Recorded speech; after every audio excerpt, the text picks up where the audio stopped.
South African Electricity Ministry is enticing the private sector to invest in expanding the country's power network with a view to remedy the persistent power supply nightmares in the country.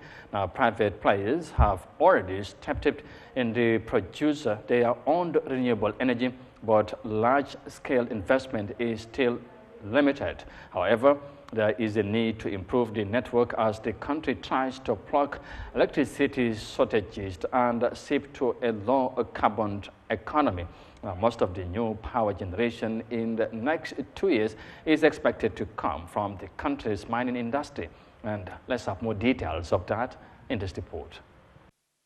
Work has begun to transform South Africa's electricity network, fed mostly through coal-fired power stations. We are tracking about 25 projects in the existing substations that will potentially unlock about 13 gigawatts of energy, including the 1 gigawatt self-built IPP projects in the next 5 years, so that we are able to enable these 13 gigawatts of projects to come on stream in the next 5 years. However, state utility Eskom cannot fix the country's power problems on its own.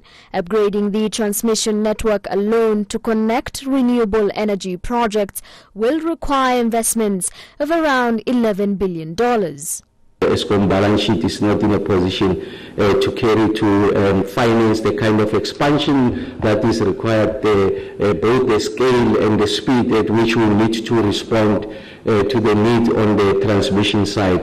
The Eskom balance sheet will not necessarily be sufficient to be able to support that, and of course we need to think creatively around what is it that we'll be doing to address that. Private investors such as shopping malls, data centers and mines have stepped up the pace on embedded energy generation since limits were scrapped over a year back.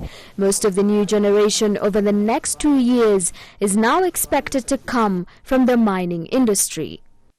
Every country's backbone has to be energy. If you don't have energy, your industry won't run, your schools don't run, your hospitals don't run, life just comes to a standstill.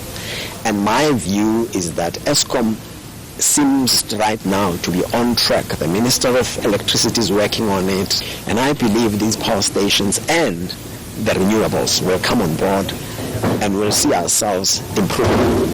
The Energy Council estimates around 70,000 megawatts of wind, solar, gas and battery storage is needed to secure electricity supply by 2030, which South Africa looks well on track to achieve.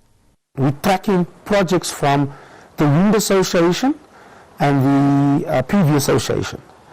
And there's a total project pipeline of 66 gigawatts. That's 66,000 megawatts.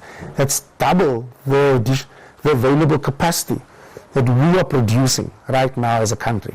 While South Africans continue to experience daily power cuts, investments are expected to start paying off from early next year and could be leading to an improvement in the load shedding outlook. Najma Abdurizak, CGTN.